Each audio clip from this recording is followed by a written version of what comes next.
میرے ساتھ جڑا والا کے بڑے ہی دبنگ ڈی ایس پی ملک طارق صاحب موجود ہیں. ماشاءاللہ سے 23 سال سے اپنی سروسز سر انجام دے رہے ہیں. اس پوری سروس کے دوران انہوں نے بڑے بڑے گینگز کو پکڑا, ڈاکوؤں کو پکڑا اور ان کو ان کے کیفرے کردار تک پہنچایا. کیا سب کچھ ہوا, کیا سسپینس ہے, وہ ساری چیزیں ہم انہی سے جانتے ہیں. سر مجھے بتائیے گا کہ آپ نے اس گینگ کو کیسے پکڑا تھا اور یہ گینگ تھا کیا, کرتا کیا تھا؟ یہ ایکچولی سابقہ کرمنل تھے. جیل میں زیادہ تر گینگز جیل میں بنتے ہیں, وہاں پہ ان کے دوست بن جاتے ہیں آپس میں. یہ جیل سے ایک دوسرے کے ساتھ چلنا شروع ہوئے. ان میں کچھ لڑکے پڑھے لکھے بھی تھے. یہ کوئی 9 لوگوں کا گروپ تھا. تو یہ ایسے کرتے تھے کہ یہ عموماً فرسٹ ٹائم جب مرد حضرات اپنے کام پہ چلے جاتے ہیں, خواتین گھر پہ اکیلی ہوتی ہیں یا بچے ہیں گھر پہ, تو اس ٹائم یہ ایک بندہ آتا تھا یا سم ٹائم 2, تو اس نے بل پکڑا ہوتا تھا. اگر وہاں پہ کوئی گیس کا میٹر ہے, وہاں پہ کوئی بجلی کا میٹر ہے, تو اس نے بیل دینی. اس نے کہا جی یہ آپ کی بجلی کا بل ہے اور وہ پے نہیں ہوا. تو انہیں کہنا جی نہیں ہم نے تو پے کر دیا ہے, جی ذرا دکھائیں ذرا مجھے.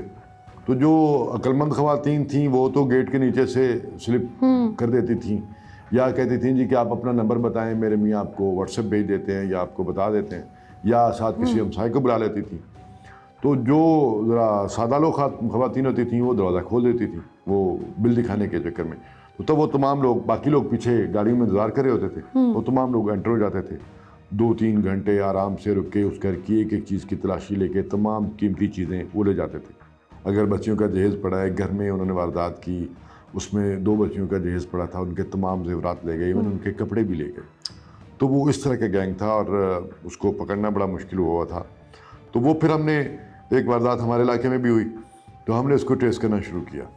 تو اس میں ہم نے پہلے تو ہمیں کوئی کلو نہیں ملا, کیونکہ نہ تو ہمیں کہیں سے کوئی فنگر پرنٹس مل رہے تھے, نہ کہیں سے کوئی اور چیز مل رہی تھی. ایون جن گھروں پہ ایشو آتا ہے کہ کیمرہ لگا ہوتا ہے, CCTV کیمرہ, اگر ان سے جا کے ہم پوچھیں تو وہ آگے سے کہہ دیتے ہیں جی ہمارا کیمرہ ہی خراب ہے. بال وہ اچھے لوگ بھی ہوتے ہیں جو ہیلپ آؤٹ کرتے ہیں ہمیں. اس طرح کے لوگوں سے ہم نے ان کی پہلے فوٹیجز لیں کہ کیا موومنٹ ہے, کس طرح کی موومنٹ ہے, گاڑیاں کون سی یوز کر رہے ہیں. ان کو ہم نے چیک کرنا شروع کیا, اپنے CRO کے ریکارڈ سے چیک کرنا شروع کیا. کچھ جدید جو ٹیلی کمیونیکیشن میں سائنسز آئی ہیں, انٹیلیجنس سائنسز ہیں, ان کو یوز کرنا شروع کیا. کچھ دیگر اداروں کی IB کی ہیلپ لی, ISI کی ہیلپ لی, تمام کی ہیلپ لی, لیکن کوئی نتیجہ نہیں نکل رہا تھا. پھر اس میں ہمیں ہیلپ آؤٹ کیا ایک بچے نے, فرسٹ ایئر کا اسٹوڈنٹ تھا. اس نے, میں ایسے ہی جاتا جاتا ایک دن اس کے شاپ پہ بھی رکا, تو میں نے کہا بھی آپ کا کیمرہ دیکھیں یہاں پہ موومنٹ ہے کوئی. تو اس نے پہلے تو اس نے دکھایا تو کوئی ہمیں چیز نہیں سمجھ آئی. پھر اس بچے نے مجھے کال کی کہ میری خالہ کا گھر ہے اگلی گلی میں, وہاں پہ جا کے میں نے خود سے دیکھا ہے تو وہاں پہ فوٹیجز ہیں. تو پھر ہم وہاں پہ گئے, وہاں سے ہمیں بڑی کلیئر فوٹیجز مل گئیں. وہاں سے ہمیں پھر ڈائریکشن کا بھی اندازہ ہو گیا. اس ڈائریکشن پہ ہماری کوئی 9 ٹیمیں کوئی 8 گھنٹے مسلسل جاتی رہیں مختلف ڈائریکشن میں. اس کے بعد سے پھر آگے سے ہمیں کچھ اچھے لوگ اور مل گئے. وہاں پہ کچھ بیکریز تھیں, کچھ اور کمرشل ایریا تھے, ان کے کیمرے بڑے اچھے تھے, وہاں سے ہمیں ڈائریکشن پتہ چلتی رہی. تو وہ پھر ہم تقریباً 12 کلومیٹر دور جہاں پہ واردات ہوئی تھی, وہاں سے 12 کلومیٹر دور ایک گھر تک پہنچنے میں کامیاب ہو گئے جہاں پہ وہ گاڑیاں آئی تھیں. وہاں پہ ہم نے ریڈ کیا تو ہم ان میں سے ایک بندہ مل گیا. تو باقی جو بندے تھے وہ پھر ہم نے بعد میں تقریباً 10-12 دن لگا کے پاکستان کے مختلف علاقوں سے, 2 سکھر سے پکڑے, ایک وہاڑی سے پکڑا, ایک کوئٹہ سے پکڑا. تو اس طرح پھر وہ ہم نے گرفتار کیے. ان میں سے 9 میں سے 8 گرفتار ہیں, جبکہ ایک بار بھاگ گیا, اس کے ہم ڈیڈ وارنٹس جاری کروا رہے ہیں. مین بات اس میں خواتین کی یہ تھی کہ اگر خواتین زیادہ تر گھر پہ ہوتی ہیں جی وہ احتیاط کیا کریں. بالکل. ایک تو کیمرے سب انسٹال کروائیں, جب تک کیمرے میں آپ دیکھیں نا, اور بیک گراؤنڈ ضرور دیکھیں. ایک واردات کا طریقہ یہ بھی ہوتا ہے جس میں جو مالک مکان ہوتا ہے وہ خود گھر کے دروازے پہ کھڑا ہوتا ہے, جبکہ خواتین کو پتہ نہیں ہوتا ہے کہ گن پوائنٹ پہ آیا ہوا ہے, اور وہ گن پوائنٹ وہ دروازہ وہ پیچھے سے ساتھ کھڑے ہوتے ہیں. جب وہ دروازہ آواز سنتی ہیں وہ دروازہ کھول دیتی ہیں کہ ہمارا بھائی یا شوہر یا والد جو بھی ہے وہ آیا. تو جو دروازے کے ساتھ ڈاکو بھی انٹر ہو جاتے ہیں. تو کیمرہ لگانے کی اتنا بہترین کیمرہ لگانے کا ایک سیکیورٹی میں ہے. ایسے جیسے آج سے کچھ تقریباً 1 سال پہلے ڈی ٹائپ میں رائٹ, بلکہ رمضان کے دوسرا یا تیسرا روزہ تھا, تو صبح 6 بجے ڈی ٹائپ میں ایک مرڈر ہو گیا. اسی طرح رابری ود مرڈر, وہ جب میں وہاں پہنچا میرا ایریا تھا وہاں جا کے ہم نے دیکھا تو وہ جو صاحب تھے ان کے سر میں گولی ماری گئی تھی.